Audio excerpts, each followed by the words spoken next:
and welcome to another episode of Be Gay Solve Crimes. I am November Kelly, my pronouns are she and her. I'm introducing this podcast like, well, there's your problem. Yeah, I think we need to work out a proper intro, because it's been very improvisationary thus far, I think. I mean, it suits the tone. You're really good at giving intros, though, is the thing.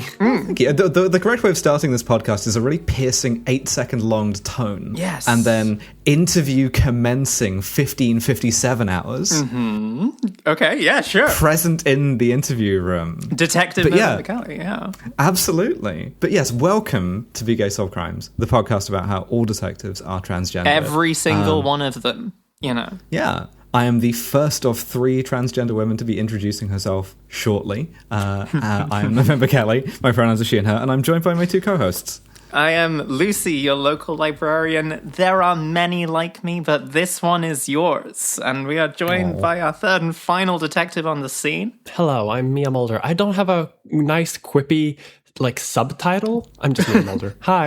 It's just Mia. Just Mia from Mulder. I was thinking, your local librarian is such a curious surname. Is it Welsh? Or? It's got so many L's, you have no idea. Your local librarian. It doesn't look anything like it's spelled. Viewership in Wales plummeting. Exactly. I'll edit that out. I love the Welsh, you know. They're our friends. It's true.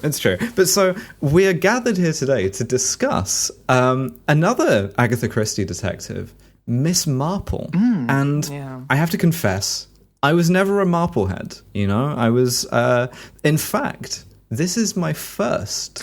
This is... Oh my gosh, Nova, really? Really. You've never seen a Miss Marple before? When I was a kid, something in me sort of fled from the idea of Miss Marple. I was just like, I don't know. I don't want to identify too closely with a woman because who knows what will happen. That's doxastic anxiety, baby. You saw something that you could be, and you were like, this hurts too much to look at. Yeah. I'm disturbing you. Miss Marple, I feel like, is definitely it's the woman detective show. The woman detective. Oh, yeah. At least when I was growing up. My dad would watch CSI and my mom would watch Miss Marple. Yeah. Miss Marple firmly woman-coded on account of being one, but also being written by one and also being written kind of for women. Yeah, absolutely. It's definitely my mum's favorite detective. I think it's, this is a beloved national treasure, an institution, I think. Yeah. For good reason. And not for me, historically. But here's the thing. Something that I can talk about is I was on the sort of Oppenheimer side of the Barbenheimer divide of the ITV detective TV show edifice, right? Yes. That was the sort of 2000s, where you had Poirot on the sort of boy side and Miss Marple on the girl side, both similarly kind of genteel, sort of interwar or immediately post-war, sort of thatched roofs Britain. But Poirot in one corner, Miss Marple in the other. Title match tonight at 9. Who will win? T for T wrestling night. Ooh. That already exists. Yes, I'm sure. Yes. There's some shit in New York. I've seen some stuff on And Instagram. if it doesn't near you, just go out and organise. Okay, but Marple versus Poirot competitive smoking I don't know who would win there. I do want to see this so bad is the thing. Maybe we can organise that at our first live show. Get half of you turn up dressed as old women, half of you turn up dressed as gay Belgians. So no change. Then. No change. I was about to say, let's just how all of our core audience dress all the time. I already dress as an old woman, basically, most of the time. I mean... I already dress as a gay Belgian most of the time, so this is convenient. No, I think the thing is, as well, we are developing a real trend of perversity here in that our first sort of Sherlock Holmes was a really strange Sherlock Holmes adaptation. Mm-hmm. Our first Poirot even was, fairly canonical, but still Ustinov rather than Suchet. Our first Miss Marple is a sort of 2000s written for the screen episode of the ITV series entitled A Murder is Announced. This is an era of British television where, Russell T Davies was king of the BBC. The conspiracy theorists were right. The gays were in charge, and we were going to be putting them in absolutely everything. And Lord knows, I miss that era so much. I want my woke back. I want my deep state back, please. It was nice. God, I had so many notes of just like how woke this thing is. Like, Yeah. which I love. As a woke, I just love that, like, there's so many women, there's gays. Like, That's delightful. I love it. I love to see it. And like, we see what they have taken from you. Yeah, They've this taken is what from they you. took They've from taken Miss you. Marple. They being the conservatives, yeah. Yeah, and I think this is something interesting as well about being a sort of sufficiently canonical detective is you belong to posterity, and posterity in the 2000s was someone at ITV going, just fucking shovel out some detective bullshit. Yeah. And someone with a keyboard, probably like a word processor or like an early iMac going, gonna make it gay though. Gonna make it so gay. It's incredible. The gay deep state. And just unapologetically, just, yeah. And the thing is, it drove people insane, even at the time. You had people writing in being like, I don't think Agatha Christie even knew what eating pussy was. I Thank you like very to much. imagine She certainly never wrote about it. Agatha Christie never mentioned scissoring once in any of her diaries. So I like to imagine that she just didn't know. I had no idea. But let's get into A Murder is Announced, because this film does get quite freaky with it, right? But before a murder is announced, a lot of other stuff gets announced. In fact, it gets blared at you by Alexander Armstrong. Alexander Armstrong, who reappears later in this episode in a different role, but is repertory theatre moment. Exactly. The BBC, as I understand it, only has like 8 actors. Yeah. And they won't ever hire new ones. So, I mean, that only makes sense. If you have a lot of characters, what choice do you have? Exactly. It's very incestuous, which is very thematically appropriate. What we get is a kind of potted tribute act to the opening of Citizen Kane, right? As Charles Foster Kane has died at his stately pleasure dome of Xanadu. Yes. Which is in Scotland now. Randall Girdler est mort, what new? But this is a guy from the completely fictitious town of Fraserkirk. And it's sort of an announcement in the sort of classic British pathé voice of like a newsreel showing him and his now widow, I suppose. World's richest man found dead in stately pleasure dome. This is like complete musical autism or whatever it is that I've been cursed with, but you're just gonna have to take my word for this. The funeral music in the background is a string orchestra transcription of the song In the Court of the Crimson King by King Crimson. No way. Sick. No way. They were just sneaking stuff in. I should have heard that. I love that song. What the fuck? They were just sneaking stuff in. But so here's the thing. If you give me, in the opening lines, world's richest man found dead in Scottish castle, I'm like, sick, I'm locked in. Episode's not about that. It's not about all. that at all. No, I thought we were going to get some nice, like, Scottish stuff, so I could, be all patriotic about it. But no, instead, we skip 10 years later to the village of Chipping Cleghorn, cousin to Foghorn Cleghorn.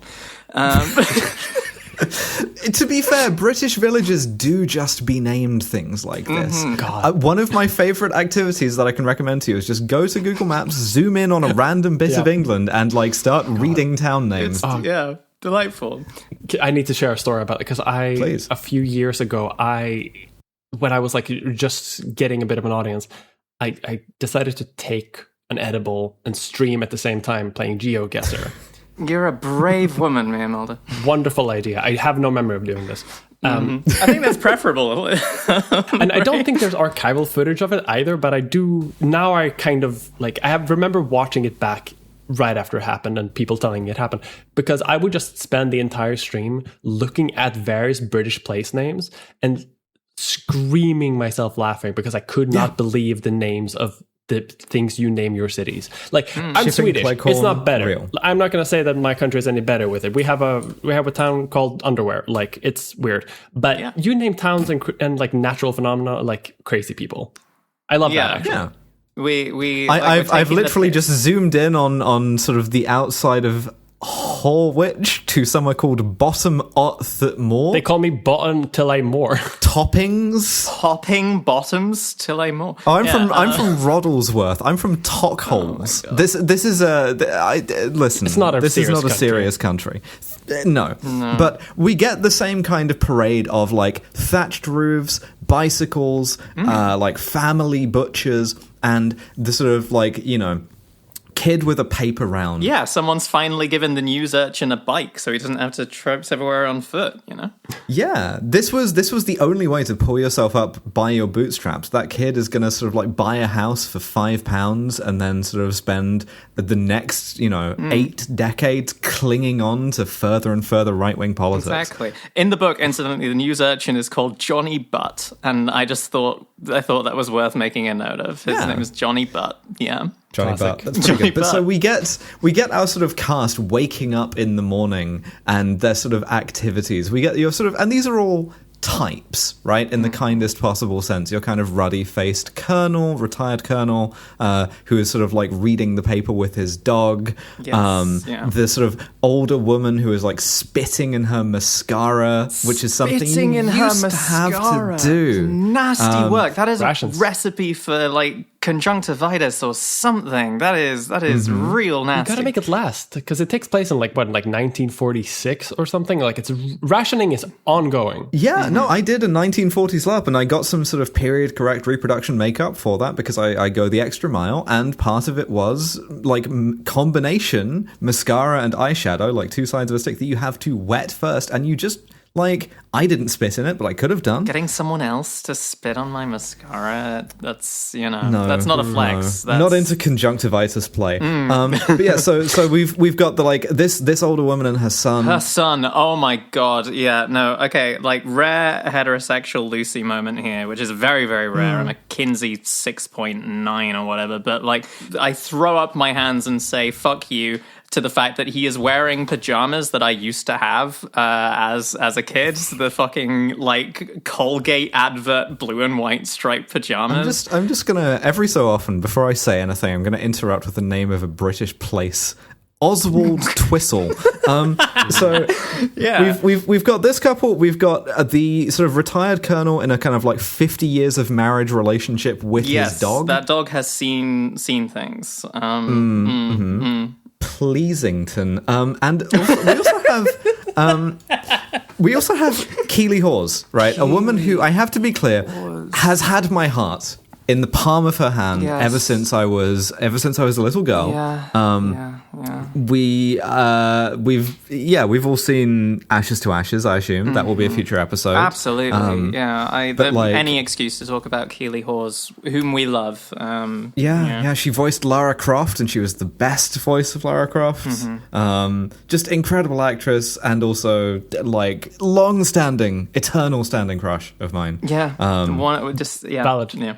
Fair. And then I sort of sit bolt upright even further in my seat, because following on from Keeley Hawes' sort of morning is lesbians. Lesbians. In a legit butch femme dynamic in like 1946 or something. And I love them. Very the pleasing to me. entire movie, I love them. Goals. Yeah. Is this not called Skronky? You've got to put away Google Maps. Okay. I have attention deficit disorder. I am on like hour 9 of like an instant release. So you are getting so much done. God, we're so similar. No, I'm not. I'm crashing heavily. So one of these lesbians is played by the mum from Outnumbered. Low Dolphin Hole. Claire Skinner is the is the name of the actress. If you keep this up with interjecting place names, I might start doing the same, but with Swedish place names. Just had the episode completely. Well, because of the Vikings, they're all like fundamentally linked. It's true. You know, We love them as characters. Unfortunately, and especially with our beloved transmask character in this, Miss Hinchcliffe. The actress that plays her, Frances Barber, I mean, you look great, but alongside her and Alexander Armstrong, both signatories of a particular letter in support of a particular author. No. Don't tell me this. Unfortunately, this is a who's who of British, acting talent, which means that a solid percentage of them are, unfortunately, not pro our podcast, shall we say. That's a real shame. But we reserve the right to trans their gender from a distance. You're telling me that, the sort of, cozy wokeness of Woke 1 contained the seeds of its own destruction. As all of these people were sort of yeah, but I like being friends with J.K. Rowling. But so we have our two lesbians, and then we have the one rich family in town, right, who are marked for death. There is a matriarch, their live-in maid, who is Catherine Tate. Yeah. Who I initially believed to be doing the sister of Russian Guyevich, Russian Girl Over, but who is in fact Polish. The accent is, let's say, imprecise. In my own country, I was at university.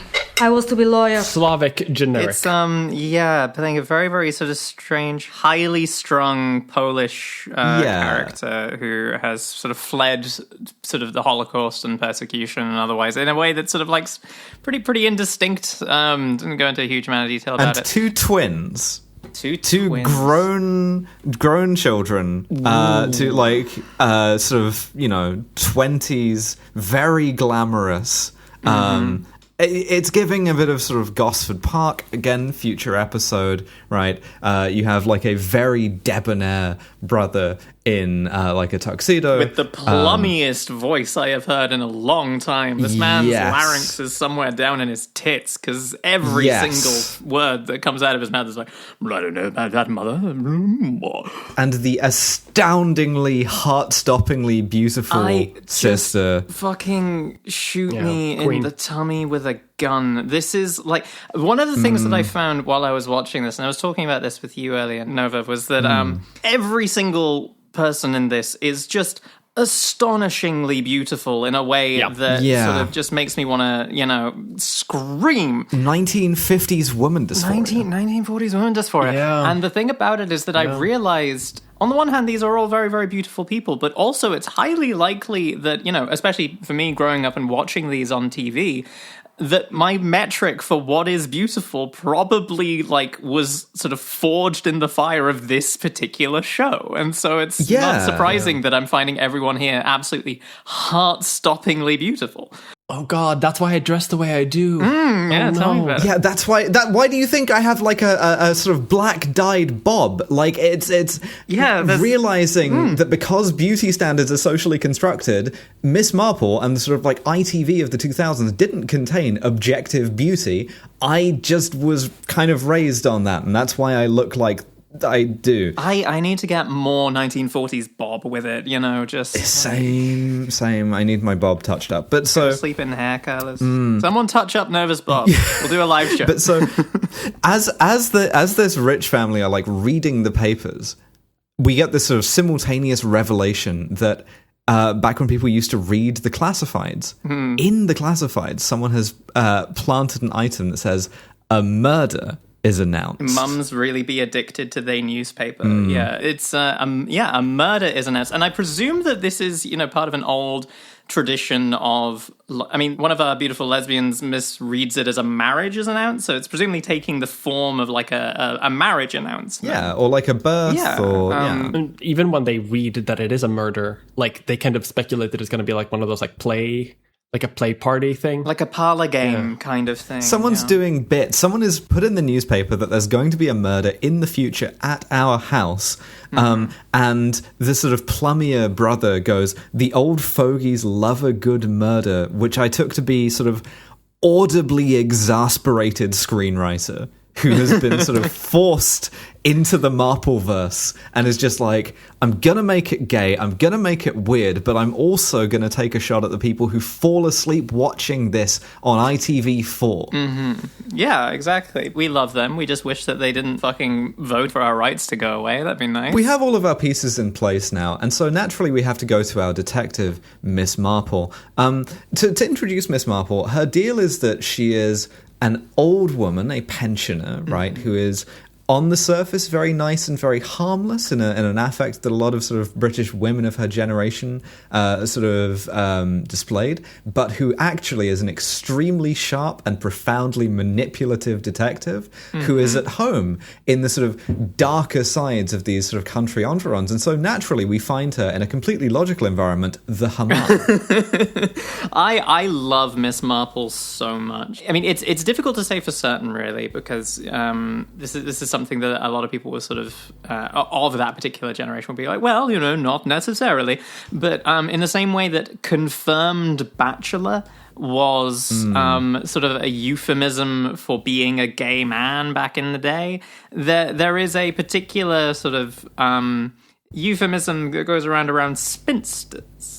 And women of a certain age. It can be, politicized, and there is like a really interesting and deep sort of pre-existing feminist analysis of that word in terms of like ascribing people's value to their marital status and their whether they have kids or not and things like that.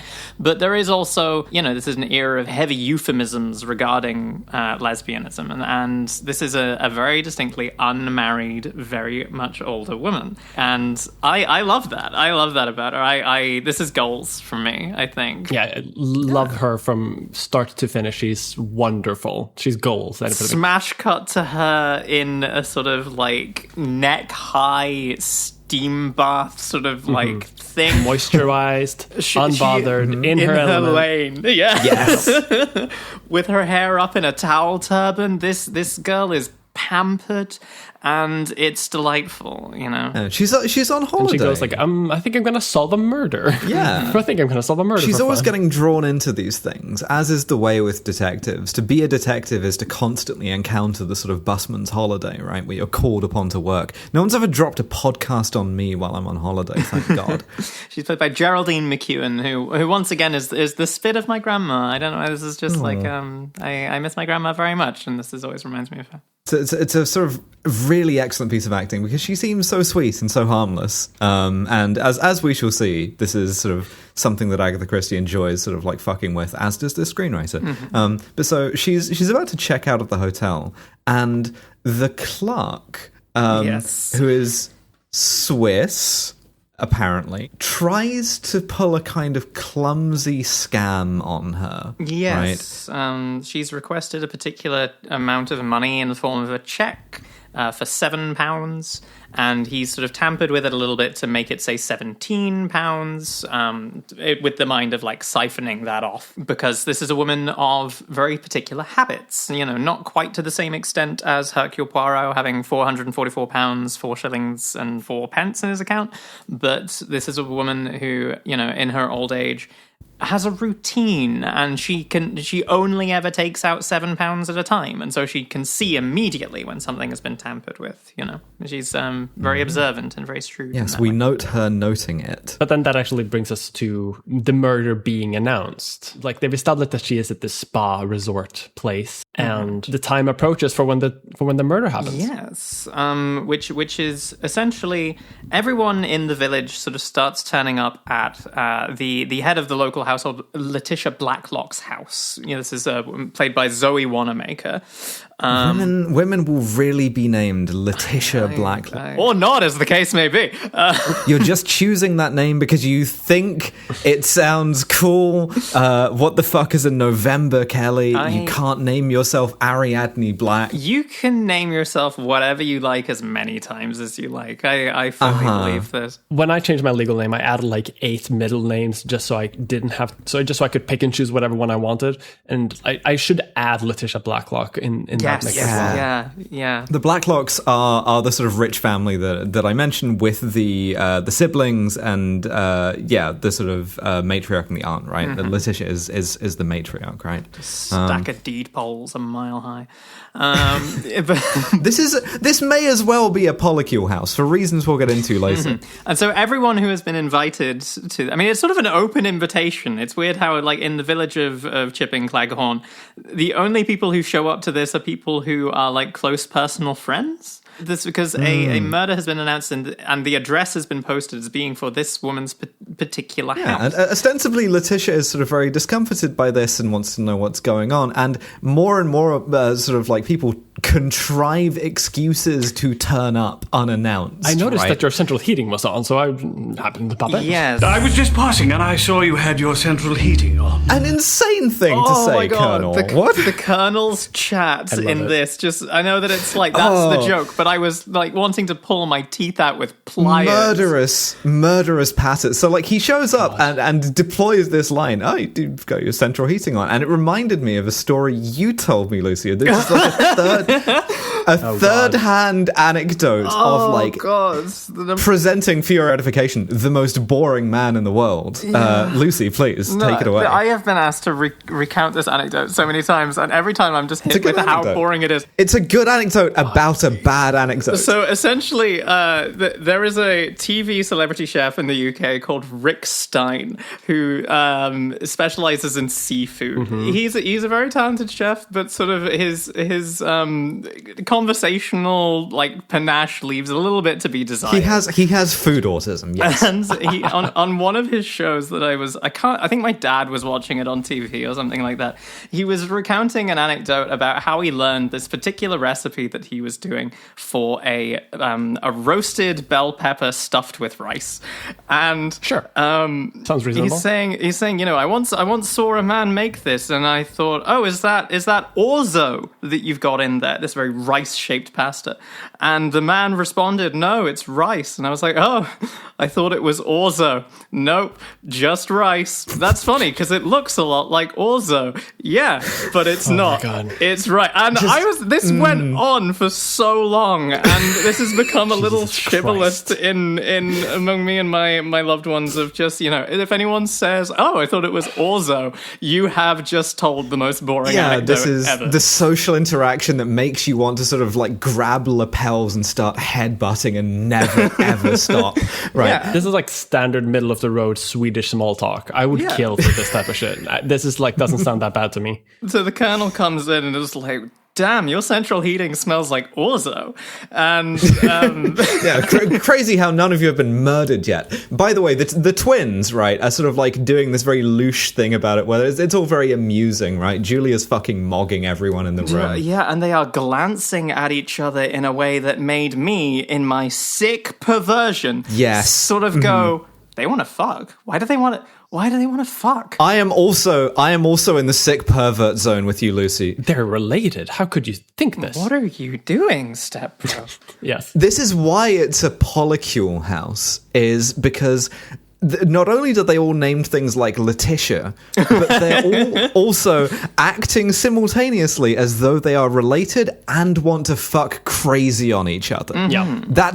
That combination of factors, transgender polycule house. The other thing about this... Yeah. No, but it is, like, it really is. I've been to many of these houses and they act exactly like this. Always someone ends up dying as well. And these twins, there's definitely a frisson in a way that it would be not just improbable, but illegal to make now in this country. Yes! No, that's what as I was watching this, I was like, oh, well, I'm glad that we're doing this before Keir Starmer brings in the anti-incest laws.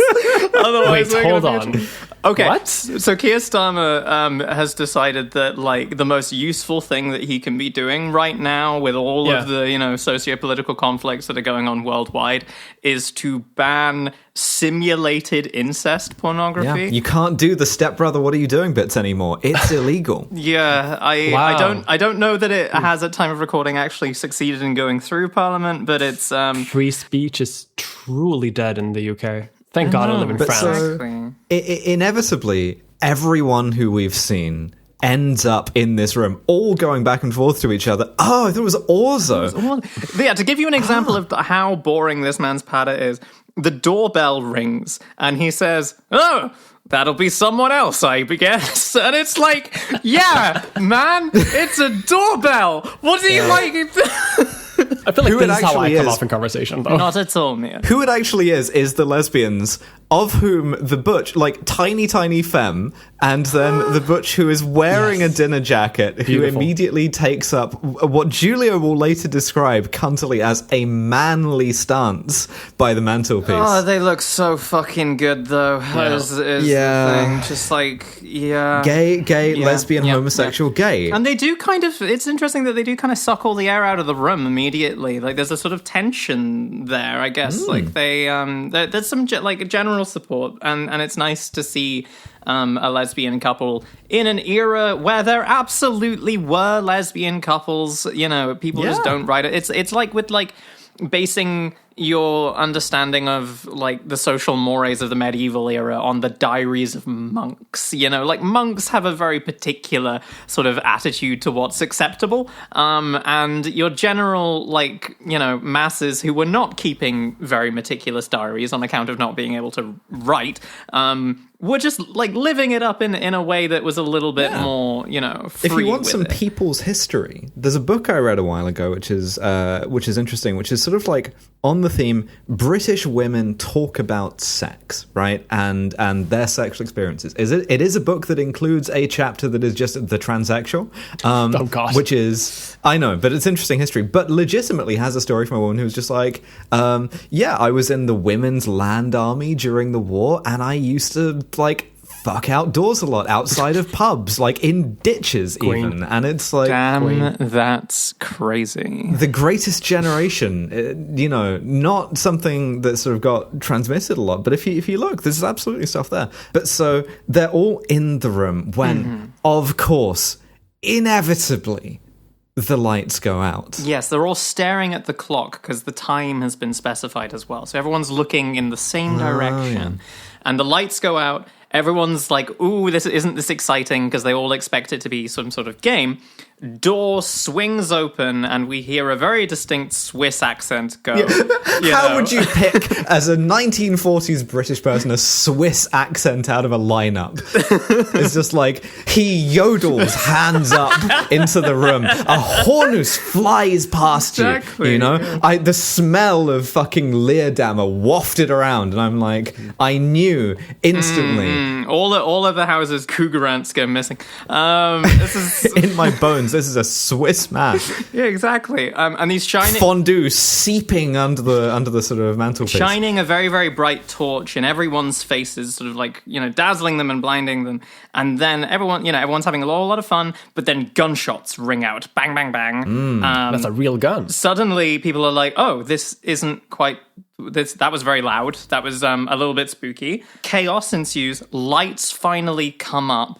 Letitia Blacklock has been Donald Trumped. She Verbatim from my notes, we are too drift compatible. Get some of your own neurons. She's like one fist in the air, like fight. She's been grazed in the ear, right? Unlike our unfortunate Swissman, who is face down on the carpet, stone dead on the floor. Yeah. With a gun next to him, I believe. With it, yes, having fired into the room, and presumably the impression that's supposed to be given here is having completed his, sort of mission, takes it upon himself to kill himself by shooting himself in the back. I don't know why you'd do that. Don't worry about it. The old Russian dissident. Yeah. Swiss can do many things. They are very true. agile people. Blah, blah, blah, blah, blah. Where are I? So my next thing just says Alexander Armstrong visibly apologetic for doing this role. he should be apologizing for some other things, but I agree. I think he's kind of okay in this. I guess he's our inspector, right? Who has been jammed into not a traditional USian huge suit, but a still more traditional British wide suit. Yes, they've got this man in a 7.5 foot wide overcoat. The childhood detective that I wrote stories about as a kid, Tim Flyer, was basically dressed exactly like this all the time. It's down to the red and yellow striped tie. This is what I thought a detective looked like. He's like the platonic ideal of like a British detective. like from detective fiction. Like you could not get a better, like even with the hat, moderately beige. But also like the hard-boiled like Dick Tracy about him, I guess. But this is Inspector Craddock, and he is here to sort of serve as a kind of combination of Watson and Lestrade in one, I suppose, in terms of the archetype. Like Miss Marple doesn't often have a one particular assistant in any given story, but she just kind of meddles and stuff works out. Yeah, she just happens to be in it. And in this case, the instrument of fate here happens to be Alexander Armstrong off Pointless. Yeah, who no need for buckets everywhere. This guy will just fall over on his own for some reason, for some nice slapstick to sort of lighten the tone, I guess, after all of the horrible bumbling into frame. He does really like just randomly turn around and fall over some luggage just to indicate that he's incompetent. But then he is pretty competent for the rest of the entire thing. This is true. Like he's not a bumbling idiot. They just want to introduce him as a bumbling idiot, and then he's perfectly fine and reasonable, and he kind of smart. It's I suppose it's to lighten the tone. He goes to the hotel to like follow up on the fact that one of their staff has been fucking shot dead execution style, and runs directly into Miss Marple, who starts and does not stop giving what I can only describe as kind of like loading screen tips or like tutorial messages. Because this is a woman who absolutely knows that by virtue of her sex, she is, not allowed to sort of like this is someone who is bashing up against the gates of detectivedom as a gender, being like, let me in, Not just her sex, but a particularity of her sex of being old, right? And this is where we're going to get to the sort of trans thesis, is if detective requires this kind of like exception in your sort of biography, right? Your kind of unusual social position. In this case, putting her sort of like outside a lot of this stuff is just age, right? And I think you can sort of like substitute in for that whatever you want, including transness.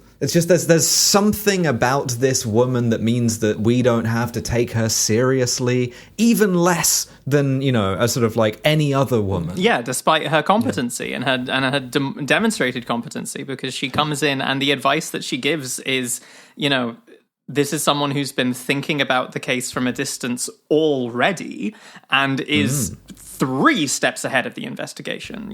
This is a really beautiful little moment. And it's quite gentle. It's not like Sherlock where it's like, Watson, you oaf, I've solved this already and done enough cannabis japonica to hallucinate you as Lucy Liu. No, this is just like, maybe if I were you, I would ask about why this guy seemed so desperate for money, why he was trying to like defraud me, and what he could have gotten himself into off of the basis of that. Yes, because that's also something that's like, she presents a lot of this advice almost manipulatively, but not really. Like it really is just like, oh, by the way, he's dating this girl over there. Oh, and by the way, I have a check. Like, this is a normal old woman thing to complain about. He tried to fraud check. And then she kind of sneaks in like legitimate advice of just like, well, actually, according to the FBI guidance of profiling, he's not the type to commit to such a large murder if he also does check fraud at the same time. Yeah. This is really fun because like the show gets a lot of mileage, as the character does, out of how annoyed everyone is with an old lady. And, Alexander Armstrong is very good at sort of playing this up, of being sort of like exasperated and being like, yeah, sure, we'll look into it. Right? And the reason that the police are there at all is because, as Miss Marple has sort of put 2 and 2 together on this, the person who came in shining the torch around, who got blicked at this house, was naturally the Swiss hotel employee who had tried to defraud her earlier. And this is where she sort of like gets her in, of saying like, I can provide you with useful information here. And they just sort of go like, is there anything else that we should know, seeing as you've got this all wrapped up? And you can tell it kind of gets under his skin a little bit that she's like already ahead of him. And that's something that's such a repeating theme in the Miss Marple stories of the police sort of being like, not only have I been beaten to the punch and had my lunch eaten by someone else, I've had my lunch eaten by an old woman as well. This is embarrassing. But so Miss Marple is like, well, this has been lovely, but I have to go to next location, which is, of course, Foghorn Leghorn. Foghorn Leghorn. She has a distant relation there and contrives a reason to go to this murder location so that she can involve herself further. Get in the taxi that daps up other taxis on the way past as we're signaling out the window. She imposes on the two lesbians, right? And this is my favorite part of the thing, is when she is sort of visibly slavering at the prospect of interfering, is her learning, in air quotes, about the murder and being like, oh, well, of course you don't need a visitor at a time like this. I should it's go. No, yeah. Heavily implying I will be staying. You can't get rid of me. Yeah. I will be in there like a tick, you know? Yeah, and she is one of the lesbians calls her Auntie the Jane. femme, the tiny femme. This is from an era where and if you're British and your grandparents are of a particular generation, this may be something that you have as well. Your grandparents and your parents' friends were just called Auntie something, irrespective of whether they were actually related. And in our culture, family is very important. We love food. We love food and family. And we call everybody cousin or auntie. Yeah, we're fairly unique in this, I think. And so she arrives, and this warms the heartles of my cock, or the what warms the cockles of my heart. That was maybe the funniest thing I've ever heard, and I don't think it's going to make it into the edit. But holy shit, that's funny! Almost like it was deliberate. Oh my god, jokes on a podcast. What? Damn, that's good. What we're seeing here Jesus. is in the late 1940s a lovely old woman who is absolutely aware that these people are in a lesbian relationship, and it's just not a problem, and just does not care. Well, because does not it's care. so lovely. It's just I do not care whether you are gay or straight. Let me live in your house while I investigate a murder for free. The butch in the relationship is also is she going to find out about us? How long is she going to stay here? She can't find out about our secret hidden relationship. Meanwhile, she is a master. She already knows. Yeah, exactly. That's not what she's here for. Yeah, she's I'm quite fond of solving crimes. And I do note that lesbianism has never been illegal in the United Kingdom on the basis of Victorian legislators deciding, well, women don't do that. That couldn't possibly happen, and it certainly couldn't possibly happen while Miss Murgatroyd's mum and Miss Marple were driving ambulances together during the war. Yeah, it's very heterosexual. It's crazy how the tiny femme is named Miss Murgatroyd, like a kind of malfunctioning robot. Deploy the Murgatroyd. Well, I mean, later on they do. Yeah, but, and the other one is called Miss Hinchcliffe, shortened to Hinch, which creates a confusion between Miss Hinch and Mrs. Finch, who is the maid of the very, very pretty boy who wants to fuck his mum that we mentioned earlier. We didn't mention him wanting to fuck his mum, but it's crazy how much he wants to fuck his mum. I'm so glad that you mentioned, because I thought I was insane and perverse. No, right? he I thought I had invented this in my head. Can you not suck your teeth, Mother? It's not attractive. I'd hope the flowers would cheer you up. At least persuade you to put your wig on. I spent so long thinking of just did I miss a relationship here? I had to rewatch big segments of the movie because I legitimately also he really wants to fuck his mom. It's just Can't do that anymore. Hello, I am ITV screenwriter 2005 or whatever. Welcome to my sleepy English country village. We've got twincest, we've got mumcest, we've got Keeley Hawes. I'm about to rip my fucking cock off writing this thing, and it's I'm sorry, what? So much dysphoria. This is very, very strange. Unexpected direction for this to have gone in. So much red lip, just the lipstick in this is absolutely. I need to buy more red lipstick. She starts poking around, which is where you get the manly stance line, and I write down, I don't care if she's homophobic, I still need her, because they are and not to belabor this point, the uncomfortably hottest brother and sister you've ever seen. Right? There's some real I'd let them. That could happen. There's some secret history type shit going on on here where everyone who looks at them is like, okay, but you two, you have, right? Yeah. You have done. It's like, yeah, have they fucked, and am I like fine with that? But yeah, what we have is we have Inspector Craddock and the sort of local chief of police, whose name I can't recall. he has a second order oath. He has a sergeant who's more oafish than he is. Yeah, who suspects that the Swiss lad might have been in cahoots with Polish Catherine Tate, purely on the basis that they're foreign. And this is something that the show explicitly repudiates, and just like in tone, which I really, really like, is just like that this view is framed by the narrative as backwards and bigoted and not worthy of consideration as a line of inquiry. And so they interview Letitia Blacklock and her friend Dora, and to try and get some more information. Her live-in childhood friend.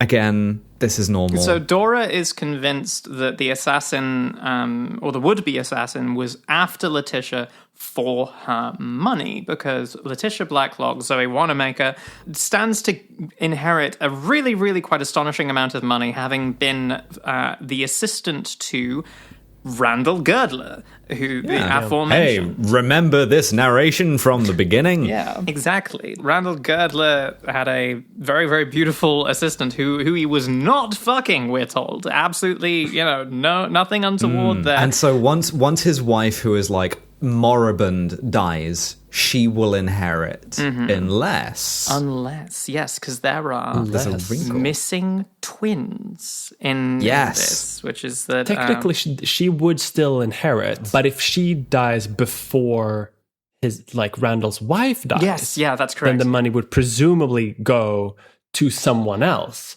and that would be the children of Randall's sister, Sonia. Yeah. Sorry, and her husband, the perverted lech. Randall quarrelled with her after she married a man he considered a crook. What was his name? A drunk and predatory around young women.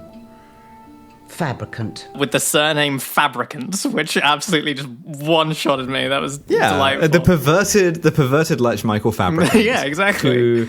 Who terrible wig. who gestated two twins, right? And so we're looking at the two twins and we're like, are they allowed to kiss each other like that? The twins are called Pip and Emma, apparently. We do not know who they are, but we keep cutting from mentions of Pip and Emma to our very, very beautiful incestuous brother and sister. Yeah, and going like, where is your other hand right now? I can't see your hand. Where is it? And they do like a Muppet kiss each other like on the way to church. Jesus. Sorry, they do kiss. There's of course the real heads know that the real incest in the Muppet Show is Statler and Mulder. Of course. Oh God! Felt yowie. Anyway, I feel like you're a lot more into grippy gorilla sex than I am today. This is a grippy gorilla sex. Step up from sloppy. This episode, it is heavy on the kind of debauch, right? I'm so glad that I'm not just imagining it, right? Yeah. Because that would be very uncomfortable for me. But so we also have the Colonel, right, is hitting on the sort of older woman with the son. And my notes say, when an old man brings you marrows, as he does, he is trying to fuck nasty, which he is. I love that ancient proverb. Exactly. Yeah. Exactly. Was that Shakespeare or the Bible? I can't remember. But I grew up in a very, very small Scottish village, and it was rather sort of famous in the area for having a local sort of like flower and vegetable competition. This does not narrow it down if you know anything about rural UK country towns. But an old man giving the local unmarried woman a couple of marrows from his surplus in his greenhouse. Just, you might as well stick your tongue down her throat. This is a proposal. It's not the only type of marrow he wants to give her, if you know what I mean. Mia, that's really inappropriate. Keep it clean. This is a family show. And this of course badly triggers her overly attached son who is like, Who wants stop to fuck seeing her that man. in his place. He absolutely does. It's crazy how much that guy wants to fuck his mum. It's like nuts. This boy who he's very, very pretty, and I realized that the reason why I think you're a little young for him. well, he's played. Give it time. I could get more milfy yet. If you call me a milf, I will kill myself in front of you. At this stage, give it a few years. We're so different people. But this guy is played by, and as soon as I realized who it was, I let out another, oh, well, just fucking shoot me in the head.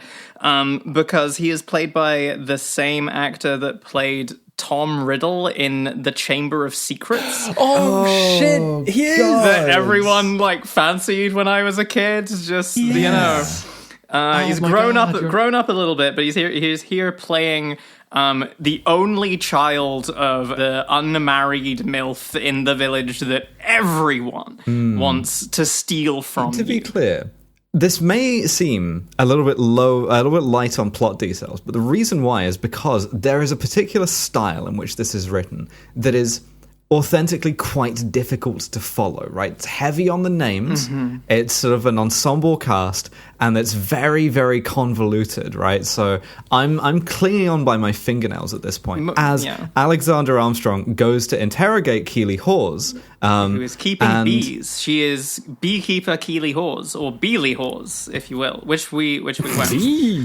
and she does something which is interesting in terms of the timing, right? And which kind of grounds it, where she goes, I'm not answering any of your questions functionally because my husband got killed at Monte Cassino, leave me alone.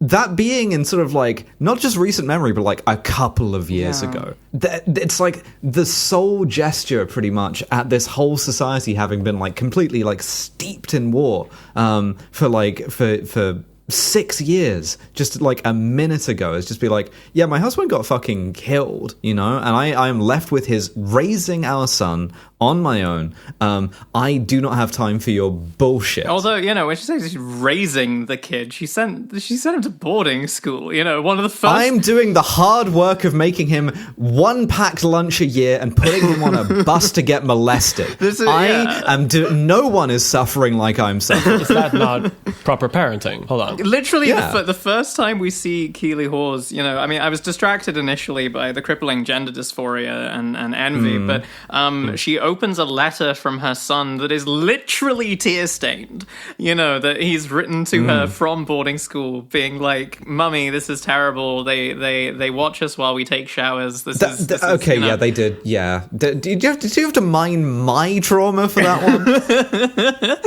one? So we carry on, and as Nova says, you know, this is light on plot because so much of this is just sort of like jumping from people to people and asking them questions. It's like they sort of, it's like pepper spray but for names, right? So I'm just floating in a sort of harmful cloud around my head, and names like Miss Murgatroyd and Edmund Sweatenham. Yes, yeah. I'm Sweatenham common. Because this is also like, I mean, like you can tell from watching this like why Agatha Christie is sort of like the default of the classic whodunit. Like it's a really, like the format is there. It's really well made. It's a beautiful example of the format, but you can really tell that it's really enjoyable. The format. Yeah. And I just remember trying to watch this last week when I had a really bad migraine and not understanding literally anything that was going on. Like, and even watching it like with your brain somewhat working, you still have to pay like close attention. This is not like your modern day Netflix shit where you can watch your phone halfway through. You have to actually watch the thing and pay attention. And I love it. This is why you fall asleep in front of this when it's on like ITV4, right? Well, I'll trip us along a little bit faster because I've just realized that we are 56 minutes in, and oh god, by my notes we're about a third of the way. So like we need to pick up the pace.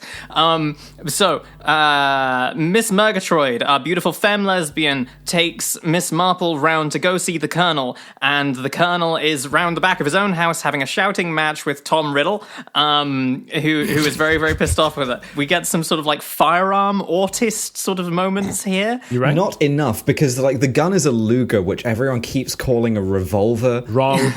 See, I was insufficiently firearm autist to notice that, unfortunately. The Colonel's gun is missing. He has his, like, cashiered British officer suicidal ideation drawer. You know, the drawer where you keep your gun, your bottle of whiskey, your single bullet for when it all gets a bit too much for you. And he like, goes in there and gun missing. The Colonel is sort of like, he's on some sort of inland empire shit where he's trying to pull it together, and he's under the impression that this murder was probably motivated by lust, essentially like incel shit, anger at being passed over. And there's sort of a sensation here as you sort of see his hand shaking, either with anger, but probably with delirium tremens, that the Colonel is hinting to Edmund, the beautiful son of the MILF, that I can't call her that. The beautiful son of the Oscar. No, she is typecast as MILF, I'm afraid. Yeah, she is. The beautiful son of the beautiful woman. That he's sort of like hinting to Edmund, like, having your chance at love interrupted by outside interference when two people just want to be together and be happy is the kind of shit that might make a man shoot their beautiful kid in the face to get out the way. You know, nudge, nudge, wink, wink, stop meddling with this shit, you know. So he does try and solve the murder on his own by bringing the lesbians over and going, right, reenact this shit, right? So we can figure out how this happened. Yeah, we do. So we sort of get reintroduced to the lesbians with trans mask Miss Hinch spanking some hogs on the ass. Community management at its finest. This was beautiful. Leather glove spanking the pig and saying something that in my notes I just knew was absolutely gonna one-shot Nova. Did you know that pigs are the closest animals to men? Did you know that, Miss Marple? No. We've named all of ours after generals in the British Army. Hell yeah.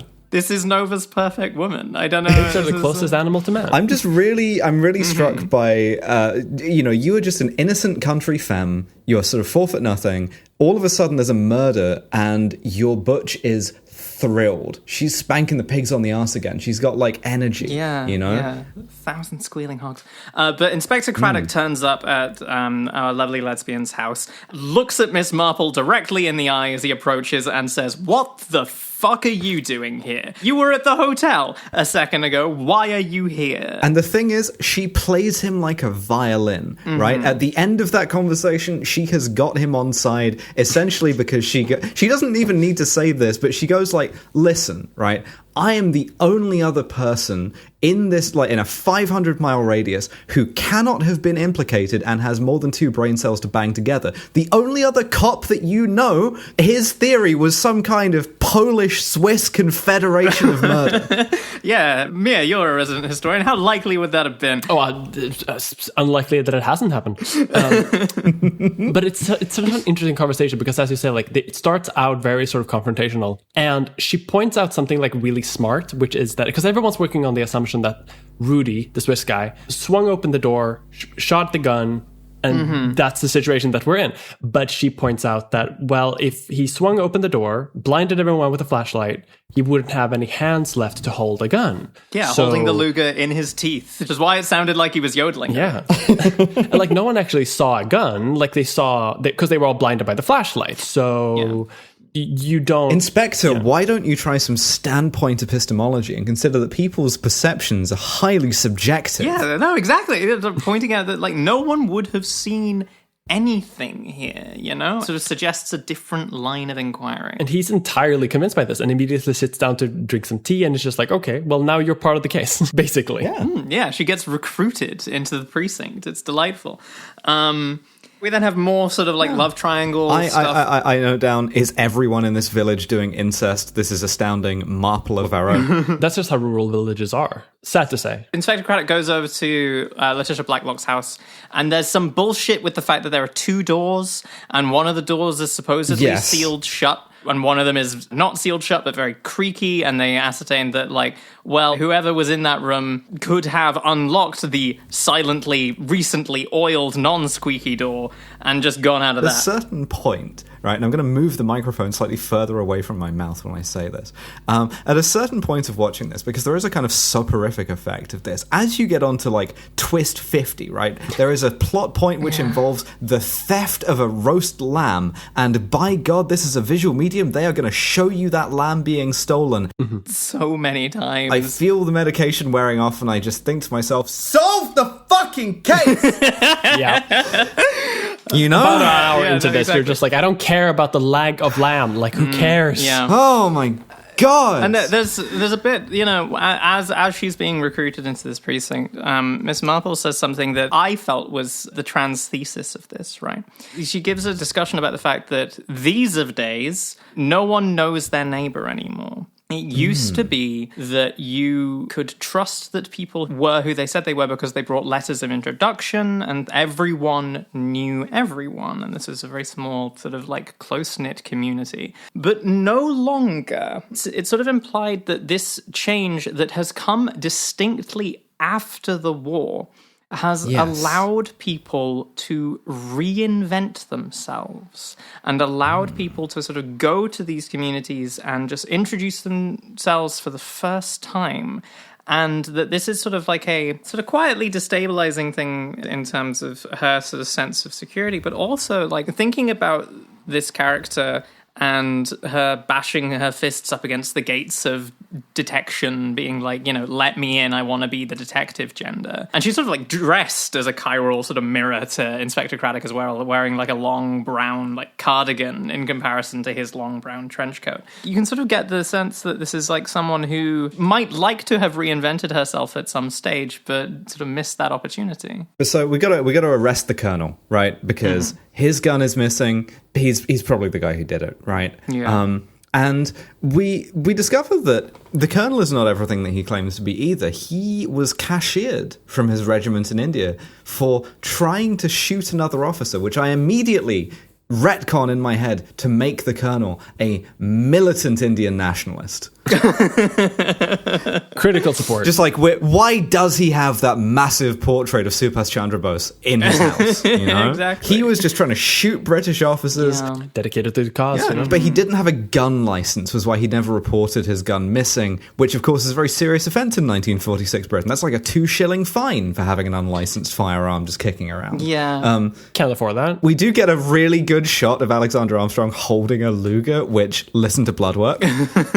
Well, one of my favorite shots of Alexander Armstrong, and this is the montage where he's taking the train up to Scotland to go and interview Randall Girdler's ailing sister, where he's just looking over the notes, and the music is it's like cutting constantly over the same He's footage entering his of it, and mind palace. the visual language is that he doesn't know how to read. He's just sort of like, I don't understand. What are these symbols? This is. If I ever figure out what the fuck a poliche is. But so there is a downside to making things in 2005, which is in 2005 we knew that lesbians were a thing, and we could depict even an on-screen lesbian kiss, which is a fantastic thing. But we did not know a sacred law, which is if you put lesbians in your intellectual property, it's kind of gauche to murder us. Yeah, this is like the height of the sort of like fridging era, I guess. They don't hugely play it for horror, but Miss Murgatroyd is authentically very sweet, right? She's very likable, and Miss Marple is attached to her. I love her so much. She's so whimsical. It's very sad. Just everything she does is sort of maximally friendly and chipper. And so she's sort of like driven out into the garden by having to like take the washing down in the rain, and also Miss Marple being like, I'm interrupting you, doing another old person classic, going, I'm interrupting you, and moving further into the room.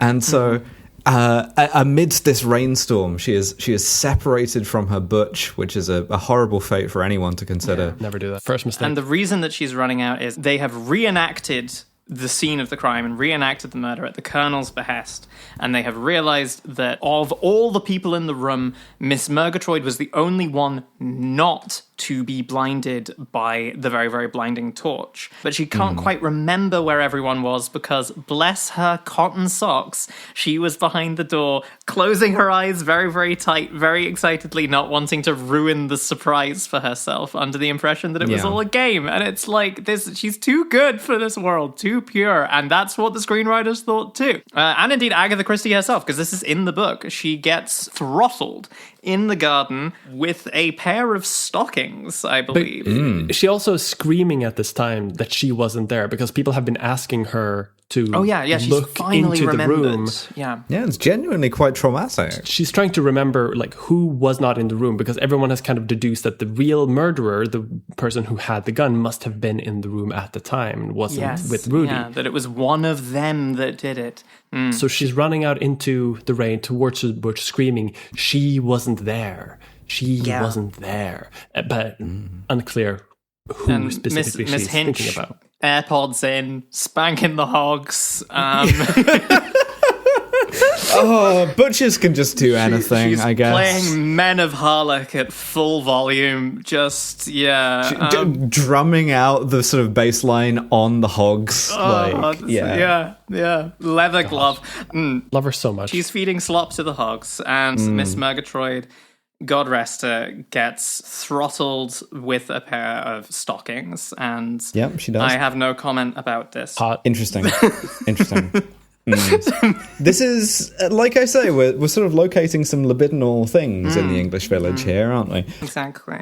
I don't know that the thing is, I think you might just be a pervert, but Possibly, yeah, I think fine. so. Throughout all of this, Miss Marple has been like chatting with Dora, Letitia Blacklock's friend, and Letitia Blacklock keeps saying, like, being very, very helpful and bringing up inconsistencies that Letitia Blacklock keeps cutting across in a now, dear, can you shut the fuck up, please? She's just trying to get through the podcast faster. She's just trying to get through the podcast. This is also, of course, tremendously traumatic for Miss Marple, who we see weep really as well. Genuinely moving scene. Notably, she doesn't get the kind of masculine avenue of revenge that Poirot gets, even of I'm snapping on the sort of grey leather gloves and I'm gonna fucking end your shit. You're going to the hangman. You know, she just kind of like has to bear all of this stuff, which is an interesting thing about sort of femininity of the time, I suppose.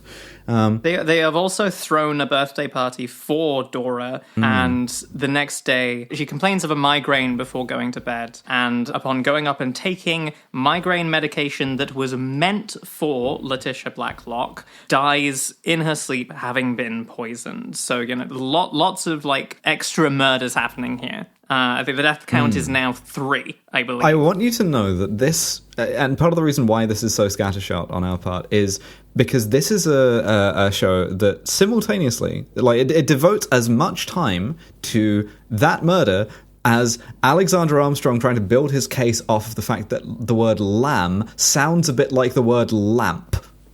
Yeah, because there's lamp bullshit as well.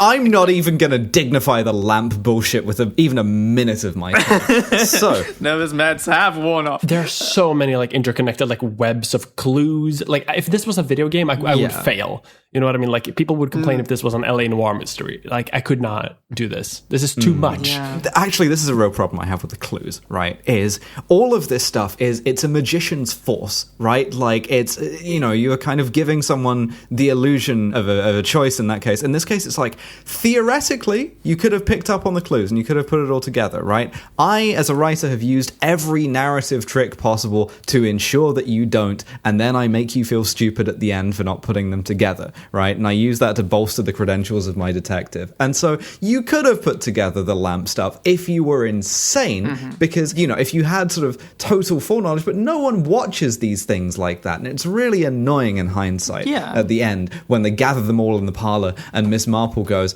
all right, dickhead, the lamp thing is how I'm going to get you. Yeah, right? and this is like I think a spiritual overlap here between, you know, detectives being transgender and having something of a sort of spiritual sibling in stage magicians, you know. Dear listener, I know that you were into stage magic as a teen, you know, spinning a big wheel here. We sort of get more backstory for Mrs. Blacklock, and it turns out that Mrs. Blacklock had encountered the Swiss bellhop. In Switzerland. Switzerland, which is where those guys are from. Because she had spent part of the war in Switzerland with her, I think, twin sister? Yeah, getting stuck in Switzerland for the war. I guess one of the better wars you could have. The reason that she was in Switzerland is that they were visiting a clinic in Switzerland because her sister, Charlotte Blacklock, had a horrifying disfigurement. Yeah, she had a goiter, like the neck growth. Yeah, she needed a tracheal shave in order to feel confident enough to put herself out there.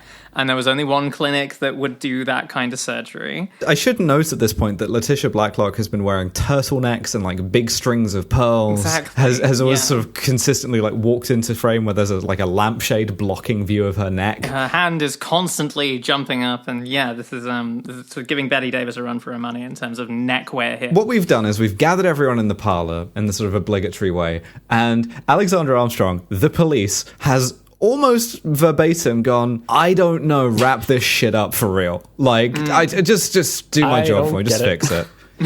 Please help me out. I don't get it. What are these clues? To be fair, neither do I. And Alt-tabbing to walk through, help, guide, please. So going to GameFAQs.com on her phone, Miss Marple is like, I know who the twins are, right? And it's not these two who are fucking on each other. They're not even brother and sister at all. This is just normal straight sex, apparently, which is deranged, disgusting. Perfectly legal. This is Keir Starmer is watching and being like, I give this my approval. You have won me back. Yeah, he's jerking off also. Yeah. He's in the cuck chair. But no, the thing is, and this is a normal line to say, everyone had her pegged as a boy. I mean, had to pause. If only that had happened more to me, then everyone might have realized I was a girl soon. Gonna say, so the name Pip, of course, you might think of Great Expectations, you might think of a masculine Pip, but of course it could be a Philippa, as indeed it is, because it's Keeley Hawes. She's Pip. Yes. She's one of them. And then the other one is... It's Julia. It's one of the incestuous twins. Yeah. So the most beautiful woman in the world and the other most beautiful woman in the world are sisters. And I go, that's very interesting. Did you ever, think about it at least? Probably, I'm not... Because it would be wrong, right? I'm not saying that it would be a good... thing as a Kinsey 6.9. This is an upgrade, right? What's the harm? You know what I mean? How do we judge morality? Yeah, if not by objective wrong. So who's being harmed by this? Keir Starmer breaking into the room. Says society has been harmed. I'm just asking questions. I'm just with an air of scientific detachment. Would you? I mean, could you thought about could I watch? Could I watch? Can I take part potentially? Have you heard of the Eiffel Tower? And to be absolutely clear, right, this is not just us being freaks. We are freaks, and this is the level of freakness you should expect us to continue operating at. But I'm not, that I'm not bringing this in other episodes, right? I'm not going to Poirot and being like, does he have a brother, right? This is not a sort of idée fixe, right? It's that this show, particularly this narrative, is fucking obsessed. I'm not crazy, it's crazy. We didn't introduce the incest here. They did this. They put this in our minds. They made us like this. And now the government is trying to kick all of our doors in, despite the fact that they beamed this shit into our living rooms at an impressionable age. What's next? Yeah. Requiring a license to put toast in my own damn toaster? I'm going to have to edit so much. No, you're not. Leave all of this in. All of this goes in. This is the trailer too. Turns out that they were sister and sister. They were abandoned in Europe. They had to fend for themselves. I am stapling a big printed out, rewrote the Mousetrap Again award on Agatha Christie's gravestone. The reason everyone is looking for Pip and the other one is because they are the basically prime suspects, because if you, again, as we mentioned earlier, if you kill Letitia before the millionaire's wife dies, then they are the ones who would inherit the vast fortune. Yeah. So they have the motive. Exactly. Yeah. So they are revealed, but then they argue that but we didn't do it.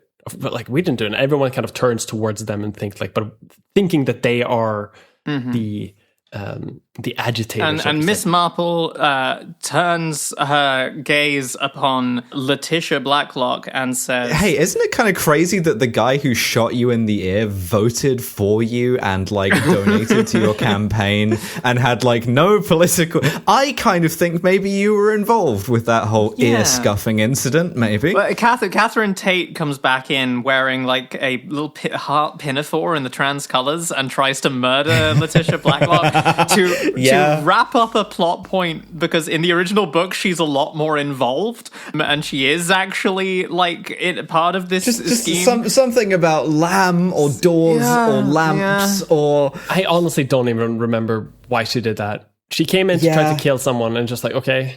This isn't lamb. This is red herring. I ordered lamb. Oh, I thought it was also. Yes.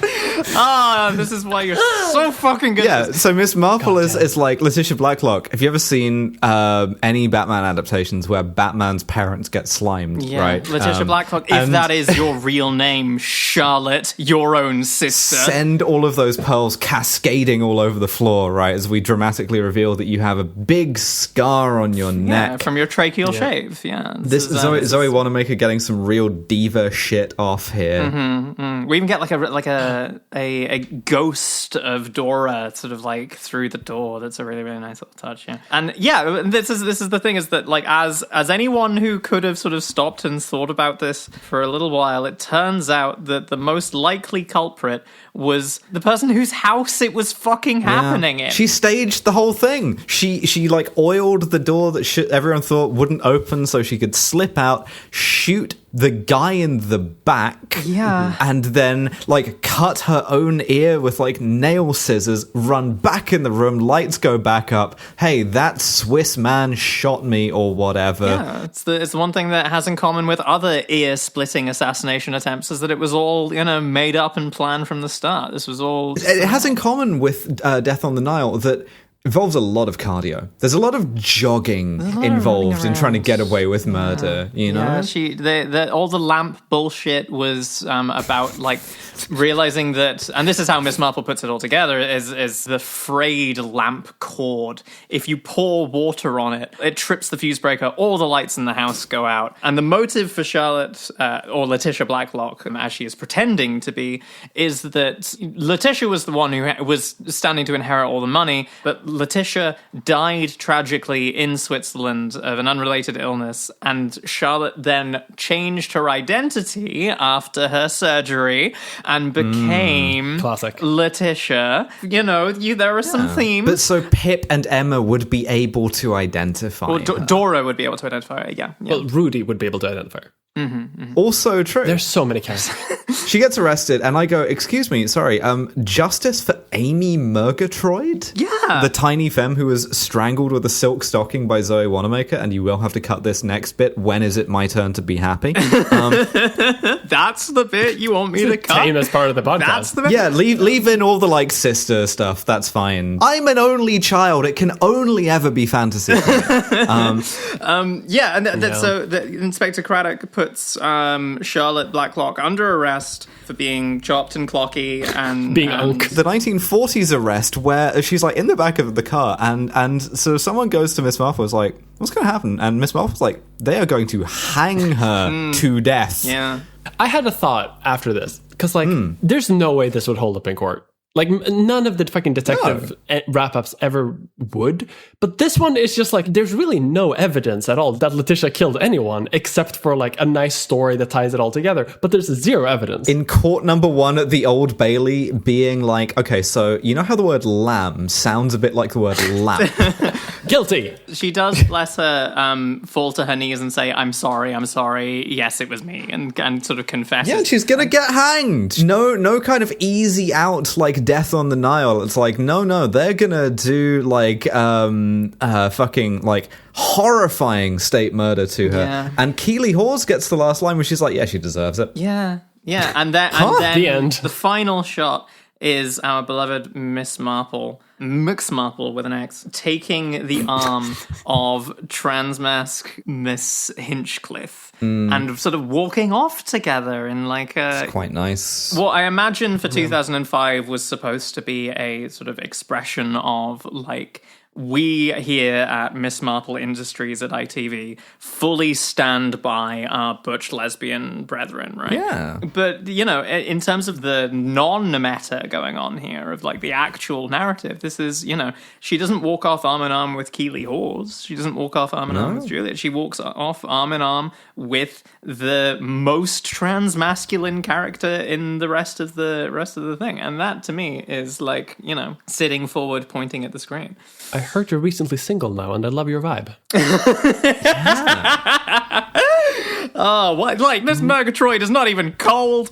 This is... Never stop the grind. Taking her by the arm and being like, have you heard of GILFs? Age comes with experience. All cats are grey in the dark. When I graduated high school, you were minus 30. Yeah. you know, I'm so old, I remember the Kaiser. Hardly know her. I was just sort of sitting here through all of this final reveal being like, Letitia, this is the most unforced error in the world on your part. Didn't need to do anything. It's Shut the Fuck Up Friday, right? When a detective gets you in the parlor and goes and says all of your scheme, right? You don't start using the evil voice. You say, I want my fucking lawyer. Exactly. But like, why did you even organize this? Why did you do this? Makes no In sense. fact, you don't even go that. You say, who are you? You're not a cop. There is a cop there and he doesn't know shit. The reason that this was all done is because you had one fucking Swiss bellhop twink who recognized you.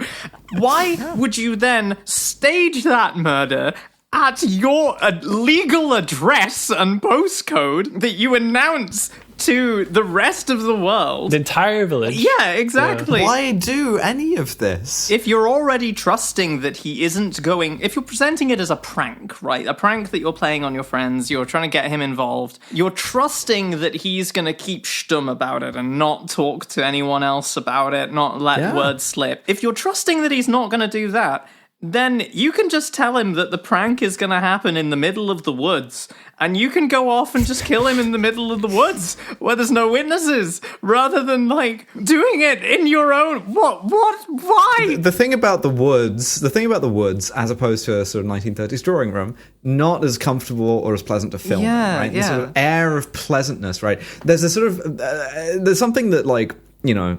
is expressed in, like, David Lynch or, more prosaically, Midsummer Murders, right? That's the kind of English we're going to have to do Midsummer Murders. We are. Of, like, does all of this kind of, you know, do the suburbs dream of violence? Do sort of country villages have this kind of, like, dark heart of like, you know, twincest? And... It's interesting to do all of this, but within a very, like, again, soporific mode, right? And I apologize that this has not been a good summary, necessarily, of what has happened in A Murder is Announced, but I think it's been an excellent summary of the ethos of it. Yeah, well, that's what we're analysing here. You have enough information to know what happened. Yeah, Miss Marple is transgender, right? Because being old is kind of like being transgender. I agree. In that Fully. it's a sort of... It's a social category of exclusion for no clear reason other than making people feel icky. I wrote down in my notes multiple times, I can't wait to be old so I can just live her vibe, because I love her vibe so much. She dresses so nice. Her demeanors are wonderful. Why would we all identify with Miss Marple here? Curious. Is there sort of a deep, deep evil in the heart of, like, suburbia and small town life? Yeah, probably. Why didn't she just tell him to go to the woods? I think the answer is we, go right back to the start, and that's because the woods don't have any fucking central heating. We want to be comfortable. Yeah. Exactly. It's very genteel. If I've got to fold in murdering someone into my list of errands that I've got to do today, I might as well do it somewhere warm. I already work from home. Murder from home with COVID, It's one of the strange things about Christie is she ended up kind of defanging a lot of this stuff in there's something that led to Midsummer Murders, where it's like your thing that should be horrifying, you're sort of like strangled lesbian, or you're like your death by like execution of hanging, is just sort of it rings kind of off in this because everything else is so nice, right? And I think that's going to be a big theme we can keep going back to. I want to do a show called Foyle's War, which I was hugely influenced by when I was a kid. Yeah, it's along bung sort it of on the similar list. lines. So yeah, but we don't have to just talk about how being old is a kind of transgender that will happen to all of us, because we also have 2 questions that we can ask. So, Miss Marple. I mean, some might say that she's not obliged to on account of having, being a just not a cop or otherwise. But did Miss Marple protect, and did she serve? She absolutely did not protect. No. So many people died. Has anyone protected so far in our podcast run, by the way? Has anyone, I don't think anyone actually protects. We conceded that Harry Dubois was capable of protecting. The deck is stacked there, at least because it's an interactive piece of fiction where we can, decide on a sliding scale how much protection is going on. But, with Miss Marple, we are unprotected. She couldn't even protect a woman in her own house. And granted, we're grading on a curve because she is just a civilian, but she's a civilian who's playing the cops like a violin, and she is not ahead of this one. And you can also assume some detectives would at least be able to find out who the murderer is before the murder ties up all the loose ends. Yeah. And in this case, everyone who needs to be murdered has been murdered, as far as I can tell. Yeah. We could sort of turn to Miss Marple and say, look, you've been ahead of the game at every single point. You were there when an entire room full of people, who most of whom are suspects, realized that our lovely Miss Murgatroyd was the only one who could possibly identify who the killer actually was. And you didn't think that it might be worth, roping the police into that. Maybe we try and, make sure that Miss Murgatroyd doesn't get strangled. 1940s British witness protection is they drive you 5 minutes down the road to the picturesque village of Elmer on Fudd. Because even earlier in the movie, when they thought that Letitia was the intended murder victim, they kept having a conversation of just someone's going to try to kill her soon again because the wife will be dead soon and she has to die before that. Anyway, I'm going to fuck off to Scotland for a week. Hope someone doesn't kill her. There's no consideration at all for protecting anyone. Especially with Inspector Craddock, you could suggest that maybe the trip up to Scotland could have been a phone call, right?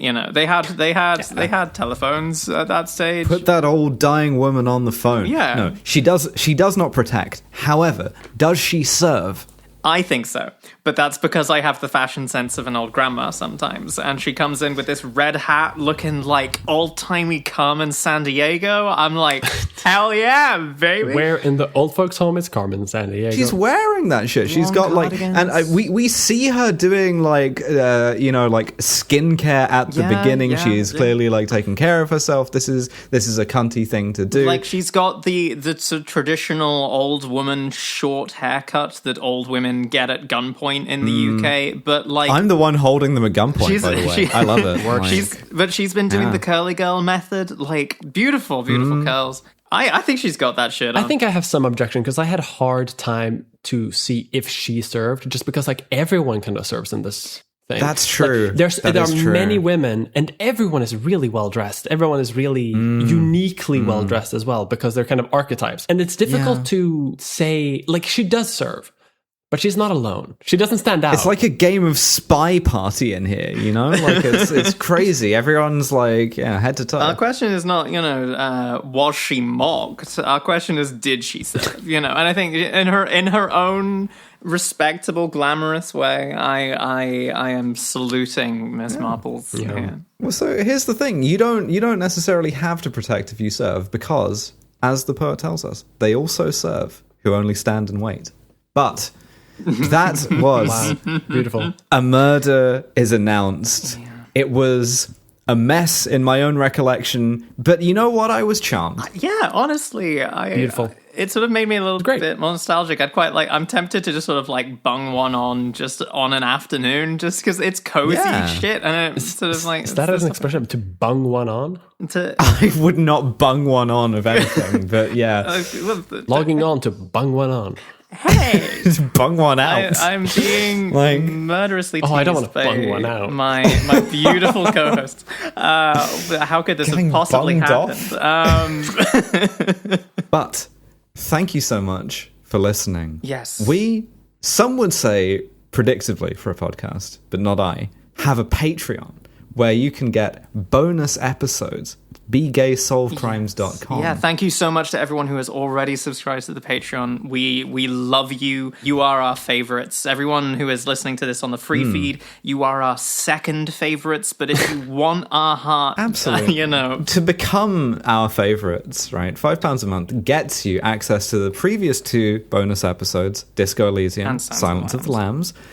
But our next bonus episode, I'm excited for this one, is L.A. Noire. L.A. Noire. Yes, I am very, very, very excited about this one too. This is a personal favorite. I'm going to queue up fumble.wav, the music that plays when you fuck up a clue. God. Yeah. And I'm just going to be hammering that all the time. So subscribe to the Patreon for that. We hope to see you there.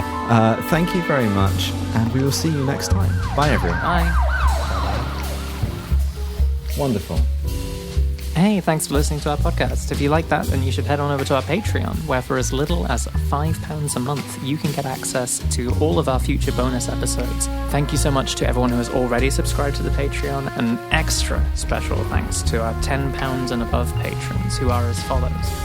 Transfem Oscar Wilde, Saturday's Claire, Jordan Gammy, Sparky, Robert Greensmith, Chloe Sotzenberg, Transfer Productions, Dalton Fitzgerald, April, reusable lesbian, Fenris Mayday, Sonia with a Y, Moss, Rosary Game Over Doll, Zoe T, Angie Words, Kyle Clark, Gil, the Gilded Dragon, Audrey Whit-Pittman, Balakatina Gaviscon, Yarenko, Codex O'Healy Melcher, Helen, Puppy Toys, Maya Taculus, Monsieur Squirrel, the occasionally right Reverend Themily Post, Sirob Kin? That's someone's name. Backwards, isn't it? Puppy Princess Reese has been collared by Mistress. Good for her. And Persimmon. And we will see you next time. Precious Coke. I suppose there was once heaps of Coke. Yes, and cheap too.